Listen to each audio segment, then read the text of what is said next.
अगर आपको स्केटिंग करनी है, आपको बर्फ़ में खेलना है, अगर आपको बंजी जंपिंग करनी है, पैराग्लाइडिंग करनी है, जिप लाइनिंग करनी है, तो गाड़ी पकड़ के सीधे आ जाओ मनाली। क्योंकि यहाँ पर इस टाइम स्नो इतनी गिरी हुई है ना, आप ये सारी एक्टिविटी मनाली में कर सकते हो। मनाली सबसे खूबसूरत हिल स्टेशन है, यहाँ पर आपको बहुत मज़ा आने वाला है। तो बस आज की मेरी वीडियो में यही होने वाला है। मैं अपनी इस वीडियो में मनाली की सारी इन्फॉर्मेशन आपके साथ शेयर करने वाला हूँ। इसमें मैं बताने वाला हूँ मैं कौन कौन से प्लेसेस मैंने विजिट करे और मेरे कितने दिन का यहाँ स्टे है। बेसिकली मेरे 3 डेज़ का यहाँ पे स्टे होने वाला है। तो इन 3 डेज़ में मैंने क्या क्या कवर किया, सारे प्लेसेस आपको 1 डे बाय 1 डे सारी चीज़ें मैं बताऊँगा। और इस टाइम मैं खड़ा हूँ यहाँ पे 16 ये अटल टनल को क्रॉस करके। तो आप पीछे देख ही रहे होगे यहाँ पे स्नो कितनी गिर रही है। तो चलिए करते हैं एक्सप्लोर मेरे साथ। तो भाइयों फर्स्ट डे की ट्रिप की शुरुआत करते हैं हम हिडिंबा टेम्पल से। ये मंदिर चारों तरफ से देवदार के पेड़ों से घिरा हुआ है। इसी के साथ ये मंदिर महाभारत काल से रिलेट करता है कि माना जाता है कि यहाँ पर हिडिंबा अपने भाई हिडिंब के साथ रहती थी। हिडिंबा देवी का वचन था कि जो मेरे भाई हिडिंब को युद्ध में हरा देगा मैं उसी से ही शादी करूंगी। और उसी काल में पांडव मनाली से गुजर रहे थे, तब पांडवों में से दूसरे भाई भीम ने हिडिंब को हराया और तब हिडिंबा ने भीम से शादी की। और जब पांडव यहाँ से चले गए तो उन्होंने हिडिंबा देवी को यहीं पर इस जगह की रक्षा करने के लिए छोड़ दिया। और फिर उसके बाद महाराजा बहादुर सिंह ने इस जगह का निर्माण किया। तो आप इस प्लेस को अपनी लिस्ट में ऐड कर सकते हो। उसके बाद आप हिडिंबा देवी के जस्ट बगल में ही है वन विहार, तो आप यहाँ पर भी जा सकते हो। एक्चुअली वन विहार एक पार्क टाइप बना हुआ है। इसके अंदर जाने के लिए आपको टिकट लेनी पड़ेगी, जिसके चार्जेस है 10 रुपए पर पर्सन। अरे देखो चारों तरफ से ये देखो कितने सुंदर है। और साथ ही यहाँ पर आपको बच्चों के खेलने के झूले भी देखने को मिलेंगे इसमें। तो आप यहाँ पे थोड़ी देर आ सकते हो, चिल मार सकते हो, बैठ सकते हो और नज़ारे भी देख सकते हो। और उसी के साथ मैं अभी आपको बताता हूँ, उसी के साथ जो ये देखो आपको जो पेड़ देखने को मिल रहे हैं, ये सारे पेड़ है देवदार के पेड़ है।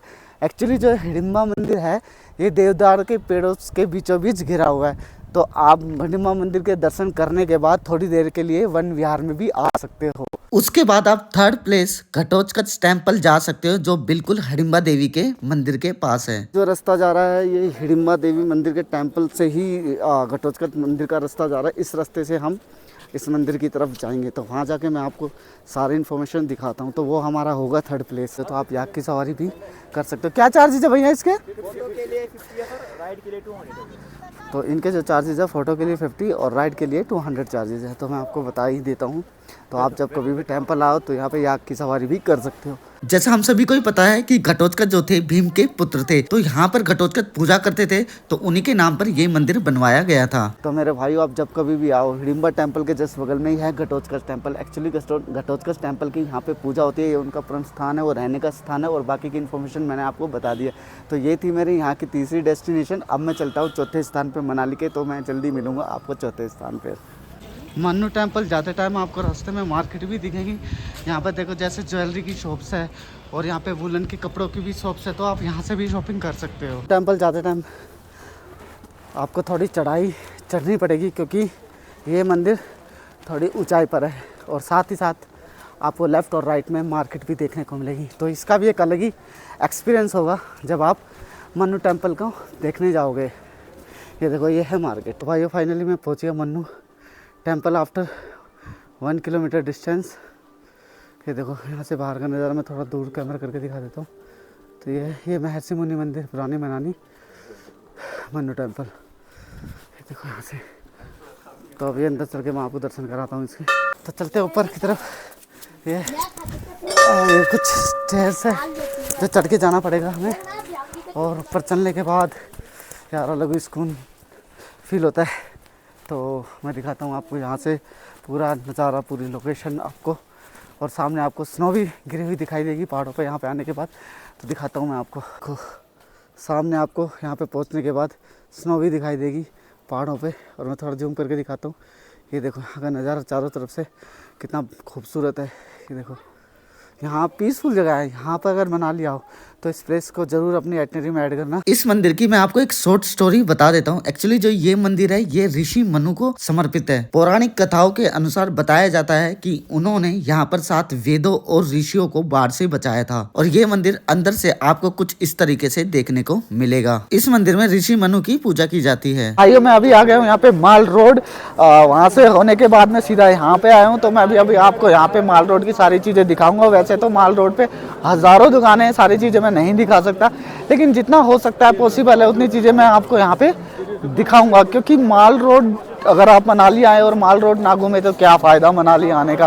क्योंकि सबसे प्रायोरिटी सबसे हर कोई माल रोड ज़रूर आता है। और यहाँ पे जब भी माल रोड आओ तो नाइट में आना, क्योंकि नाइट में इसको एक्सप्लोर करने का अलग ही मज़ा होता है। तो चलिए एक्सप्लोर करते हैं। तो देखो भाइयों ये है माल रोड और चारों तरफ से मैं यहाँ का आपको सबसे पहले तो यहाँ दिखा देता हूँ भीड़ कितनी है। यहाँ पे देखो सारे टूरिस्ट जितने भी आए हुए सारे माल रोड पे यहाँ घूमने को आए हुए हैं। तो अगर आप जैसे आते तो फर्स्ट डे ही आप अपने लिस्ट में इसको ऐड कर सकते हो माल रोड को। और ये देखो आपको हर चीज़ का यहाँ पे आइटम मिल जाएंगे, खाने से लेके पहनने तक। ये देखो जैसे ये शॉप है, इस शॉप पे आपको शॉल या वुलन के कपड़े काफ़ी चीज़ें आपको यहाँ पे मिल जाएगी। और उसी के साथ देखो अब जैसे सामने यहाँ पे जैकेट दिखा रहे, तो यहाँ पे अगर आपको जैकेट लेनी है तो आपको यहाँ जैकेट भी मिल जाएगी, बच्चों के, बड़ों के, छोटों के, हर चीज़ की आपको मिल जाएगी। जैसे 1 बाय 1 में जा रहा हूँ, ये देखो यहाँ पे है जैसे ज्वेलरी का भी कुछ आइटम्स है, ये भी आपको यहाँ पे मिल जाएंगे। और साथ में अगर मान लो कस्टमाइज आपको फ़ोटो करवानी हो कोई बच्चों की, तो वो टी शर्ट भी यहाँ पे बनती है। देखो जैसे ये सामने है मशीन, इस मशीन में ये लोग बनाते हैं। तो अभी मैं आगे चलता हूँ। आगे चलने के बाद देखो ये जैसे वहाँ पे सामने आपको गॉगल्स रखे हुए दिख जाएंगे। तो यहाँ पे इसी तरीके से मल्टीपल शॉप्स होती हैं। आप यहाँ पे आके शॉपिंग कर सकते हो, आइटम ले सकते हो अपने घर जाने के लिए, कुछ भी जो भी अपने घर पे पेरेंट्स हैं उनके लिए, बच्चों के लिए कोई भी आइटम ले सकते हो। जैसे यही शॉप है, इस शॉप को आपको टोपे, मफलर और काफ़ी चीज़ें यहाँ पे मिल जाएंगी। और देखो जैसे यहाँ पे आपको छोटी से लेकर बड़ी हर तरह की दुकानें मिल जाएंगी। तो बस एट लास्ट मैं यही कहूँगा, अगर आप मनाली आ रहे हो तो माल रोड को एक्सप्लोर ज़रूर करना, और ख़ासकर स्पेशल तो नाइट में एक्सप्लोर ज़रूर करना माल रोड को। तो ये देखो, और यहाँ पे खाने पीने के भी आइटम है। देखो अभी यहाँ पे इतनी सर्दी हो रही है, सामने आपको आइसक्रीम दिख रही होगी और भी बहुत सारी चीज़ें हैं। तो मैंने मोटी मोटी चीज़ें आपको दिखा दी है। और रश भी आप देख रहे हो यहाँ पे कितना है। तो इसको भी अपनी आइटनरी में ऐड जरूर करना जब कभी भी आप मनाली आओ। तो भाइयों आप फर्स्ट डे मनाली में कुछ इस तरीके से प्लान कर सकते हो। तो सबसे पहले हिडिंबा मंदिर जा सकते हो, उसी के पास है वन विहार, और उसी के पास घटोत्कच मंदिर, और उससे 1-1.5 किलोमीटर की दूरी पर है मन्नू टेम्पल, और उसके बाद सबसे लास्ट मॉल रोड को जरूर ऐड कर लेना। तो आज मेरा है सेकंड डे मनाली में। तो आज मैं मनाली से निकल लिया सोलांग वैली के लिए। तो आज हम जितनी भी चीजें एक्सप्लोर करेंगे वो मैं आपको सारी बताऊंगा 1 बाय 1। और जब आप मनाली से सोलांग वैली जाओगे तो रास्ते में आप बहुत सुनहरे सुनहरे सीन भी देखने को मिलेंगे। तो चलिए करते हैं एक्सप्लोर सेकंड डे को मनाली में मेरे साथ। तो मेरे भाइयों फाइनली भी मैं पहुंच गया हूँ यहाँ सोलांग वैली। और सोलांग वैली में ऐसा कुछ खास नहीं है, ना है कोई बर्फ पड़ी हुई है। तो सोलांग वैली तक मैं आया हूँ स्कूटी पे, और अब सोलांग वैली से मैं आगे जा रहा हूँ अटल टनल। अटल टनल को क्रॉस करके सिसु तक जाएंगे हम लोग। यहाँ पे हमने आगे जाने के लिए जिप्सी ली है, 2 व्हीलर यहाँ पे अलाउड नहीं है, 2 व्हीलर आगे जाने नहीं दे रहे हैं। तो आप जब कभी भी यहाँ पे आओ तो कभी भी किसी एक बंदे से बात मत करना, क्योंकि यहाँ हर किसी के अलग अलग प्राइस होते हैं। तो आप किसी से बात करो तो उसके साथ 3-4 लोगों से भी और बात करना, और कोशिश करना कि आप शेयरिंग जाए, किसी और कोई जा रहा है उस भाई से बात कर लेना यहाँ पे, तो वो आपको थोड़ा सस्ता भी पड़ेगा। ये है इस टाइम सोलांग वैली। और यहाँ पे देखो मैं आपको बैक कैमरा ऑन करके दिखाता हूँ कि जो ये देखो यहाँ पे ये पूरा क्या कहते हैं सारा का सारा यहाँ पे आपको देखने को मिल रहा है। और यहाँ पे देखो सुनो हमें वहाँ पे जाना है। तो अभी मैं आगे जो होने वाला है, आगे मैं आपको वो सारी चीज़ें दिखाने वाला हूँ। तो चलिए आगे करते हैं explore Atal tunnel with Sissu and Khoksar. आप जब भी अटल टनल जाओगे तो आपको रास्ते में ऐसे सुनहरे सुनहरे सीन्स भी देखने को मिलेंगे। तो यहाँ से मैं बता देता हूँ सोलांग वैली से अटल टनल के अंदर तक का जो डिस्टेंस है वो 24 किलोमीटर का है। जब आप जीप से अटल टनल तक जाओगे तो आपको यहाँ के नज़ारे बहुत ही खूबसूरत देखने को मिलेगा। जैसे जैसे चढ़ाई पे आप चढ़ते जाओगे वैसे वैसे स्नो बढ़ती हुई चली जाएगी। तो मैं दिखाता हूँ आपको अभी थोड़ा पास ले जाके कि यहाँ पे अभी क्या नज़ारा है, क्या सीन है। ये देखो मेरे भाइयों, और यहाँ से दिखाता हूँ। ये देखो है ना जबरदस्त सीन। तो अगर अभी आप आने का प्लान कर रहे हो दिसंबर में तो अभी आ सकते हो, लेकिन अभी जो आपको स्नो मिलेगी सोलांग वैली तक स्नो नहीं है। जब आप सोलांग वैली से ऊपर जाओगे तब आपको थोड़ा स्नो देखने को मिलेगी। तो मेरे भाइयों अभी मैं पहुंच गया हूँ यहाँ पे अटल, मेरे यहाँ अटल टनल ये देख रहे हो। यहाँ से हम अभी आगे सिसु में जाएंगे। तो यहाँ तक मैं आया हूँ अपनी जिप्सी से, और मनाली से, यहाँ मनाली से मैं सोलंग वैली तक आया था अपनी स्कूटी पे, और स्कूटी से वहाँ से मैंने जीप हायर करी, और जीप हायर करने के बाद मैं अभी यहाँ और मेरे सामने देख रहे हो आप अटल टनल, और इसी अटल टनल से हम क्रॉस करके अब आगे सिसु जाएंगे। और मेरे भाइयों जैसे ही आप इस अटल टनल को क्रॉस करोगे, क्रॉस करते ही आपको नज़ारा इतना बेहतरीन दिखेगा ना कि आप जन्नत में ही आ जाओगे। चारों तरफ आपको स्नो ही स्नो दिखाई देगी, लेफ्ट या राइट, और आप दोनों स्नो के बीचों बीच आप जाओगे। और यहाँ आने के बाद आपको अलग ही शांति मिलेगी और आपको दिल को सुकून मिलेगा। I mean, जो चीज आप सोच के आए हो ना कि मनाली में मुझे बर्फ देखनी है, तो वो आपकी ख्वाहिश यहाँ पे आके पूरी हो जाएगी। इतनी स्नो गिरी हुई है, जेसीबी आ गई है यहाँ पे स्नो को निकालने के लिए, और जैसे जैसे आप आगे जा रहे हो तो यहाँ पे स्नो और बढ़ती हुई जा रही है। ये देखो हमारी गाड़ी कैसे बर्फ के अंदर से जा रही है। देखो कितनी जबरदस्त स्नो है यहाँ पर, कितना जबरदस्त नज़ारा है। भाई स्लिप हुई हमारी गाड़ी, स्लिप हुई है, थोड़ी इधर आ गई भैया, थोड़ा बच गया यार। ये देखो, तो अभी मैं यहाँ पहुँच गया हूँ सिसु के आसपास, और मेरे पीछे आप ये नज़ारा देख ही रहे होगे कि कितना खूबसूरत है। और यहाँ पे भी थोड़ी थोड़ी धूप भी निकली हुई है, तो यहाँ पे सर्दी भी नहीं लग रही, और स्नो के साथ एंजॉय भी कर रहे हैं। यहाँ पे बहुत ज़्यादा स्नो गिरी हुई है और सच में बहुत मज़ा आ रहा है। तो आप अगर दिसंबर में आने का प्लान कर रहे हो तो गड्डी पकड़ो और भाग आओ। किस चीज़ का वेट कर रहे हो, कोई आपके साथ जाने वाला नहीं है। अगर किसी के भरोसे बैठोगे तो फिर नहीं पहुँच रहे मेरे भाई यहाँ पे आने के लिए अब तो। और आपको यहाँ नज़ारा देखो, देख ही रहे हो कितना खूबसूरत है। ये देखो मेरे भाई, अगर आप मनाली आए और मनाली आने के बाद में स्कीइंग नहीं की तो किस लिए मनाली आए? तो अभी हम स्कीइंग करने के लिए जब वहाँ पे जा रहे हैं, जिसके चार्जेस आपके नेगोशिएशन के ऊपर डिपेंड करते हैं। वैसे जनरली 2000, 1500 या 2500 में मिल जाते हैं, और कई लोग इसको पैकेज में भी इंक्लूड कर देते हैं। तो आप जब कभी यहाँ आए तो नेगोशिएट जरूर करना है स्कीइंग के लिए। तो स्पेस तो ये सब करने के बाद अब मैं निकल जाता हूँ अपने तीसरे प्लेस पे, अंजनी महादेव मंदिर। तो अभी मैं आ गया हूँ ऊपर सिसु से नीचे। अब यहाँ पे जो मैंने मंदिर का आपको बताया था अंजनी टेम्पल,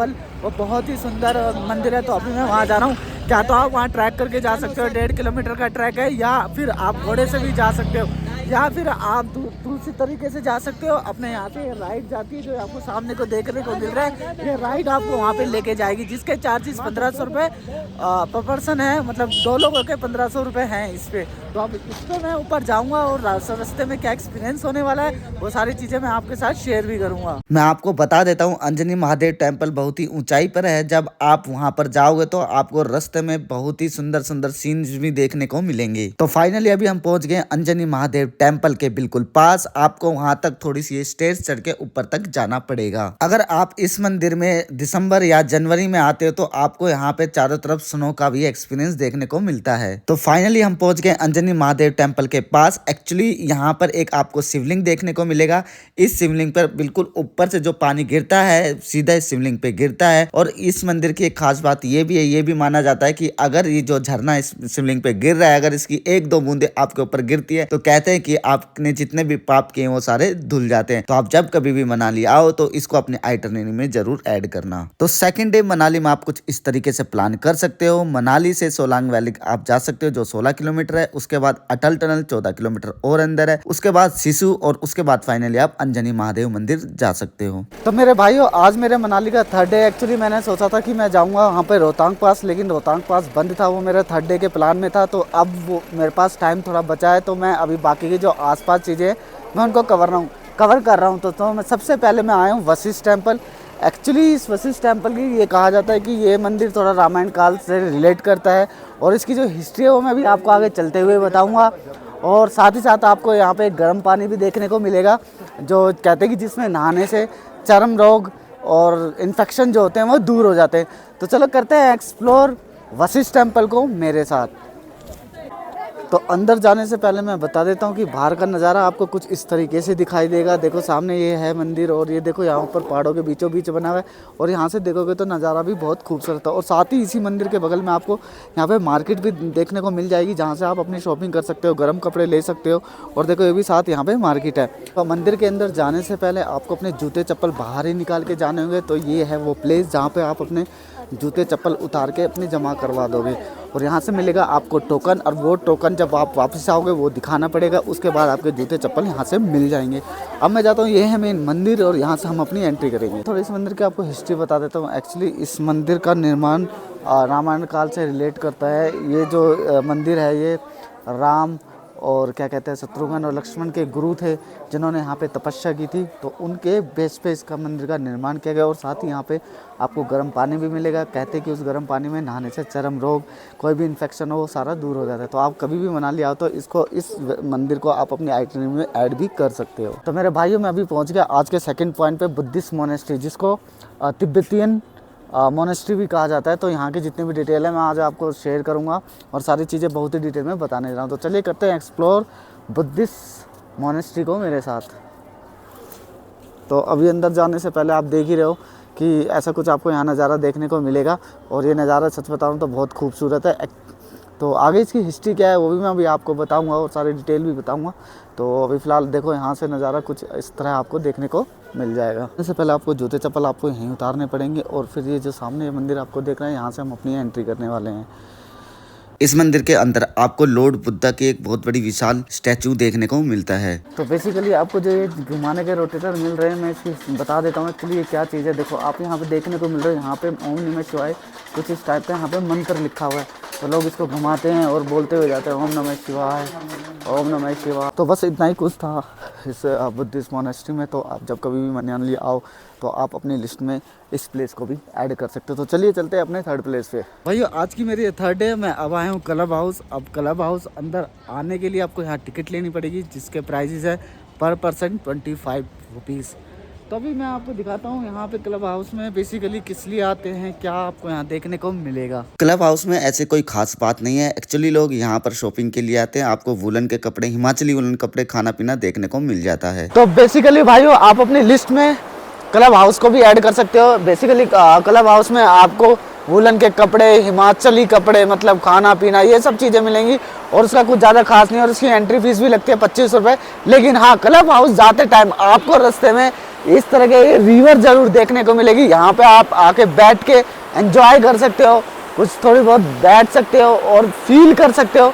तो ये जो नज़ारा है सच बताऊँ बहुत खूबसूरत है। तो जो क्लब हाउस है ये बिल्कुल एकदम रिवर के साथ है। तो आप क्लब हाउस के साथ साथ रिवर के भी मज़े ले सकते हो। तो मेरे भाई अब मैं बात करता हूँ होटल की। होटल के जो चार्जेस है मैंने 500 पर डे बुक किया था और मैं अभी आपको बता देता हूँ। होटल का नाम है नीलगिरी होटल, जो मुझे बहुत अच्छा लगा, एकदम विद बालकोनी। तो मैं भी आपको दिखाता हूँ। ये देखो ये है हमें होटल जो हमने बुक किया था, वहाँ पे जो सबसे टॉप फ्लोर विद बालकोनी वो हमने बुक किया था। और यहाँ से भी नज़ारा देखो कितना खूबसूरत है। एक्चुअली इस होटल की खास बात ये है कि बिल्कुल सेंटर पड़ता है। यहाँ से हिडिंबा और आसपास के जो टूरिस्ट प्लेसेस है बहुत ही पास है। तो स्कूटी के बारे में बेसिकली अगर आप कोई भी होटल बुक करते हो तो वो स्कूटी आपको प्रोवाइड करवा देते हैं। तो मैंने ये स्कूटी हायर की है जिसके चार्जेस 500 पर डे थे। तो आप जब कभी भी मनाली आओ, क्योंकि आसपास काफ़ी प्लेसेस है, तो आप स्कूटी हायर करना, क्योंकि अगर आप टैक्सी बुक करोगे तो बहुत कॉस्टली हो जाएगा। तो ये जो स्कूटी है मुझे होटल की तरफ से ही मिल गई थी, जो जिसके चार्जेस 500 थे।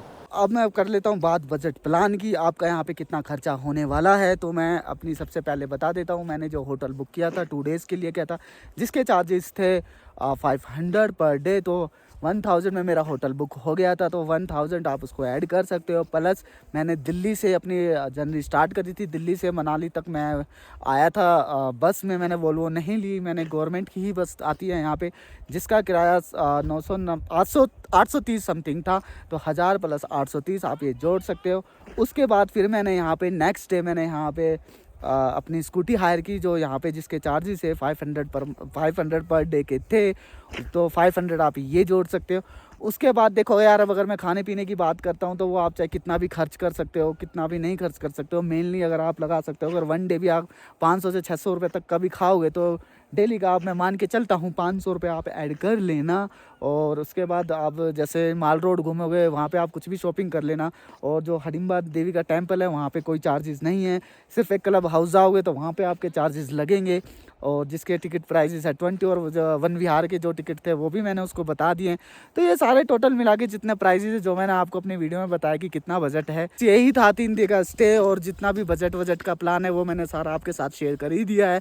तो बस आज के लिए इतनी ही था मेरी वीडियो में। अगर आपको मेरी वीडियो का कोई भी पार्ट अच्छा लगा तो please like share and comment. मैं फिर मिलूंगा एक नए टॉपिक पे एक नई वीडियो के साथ।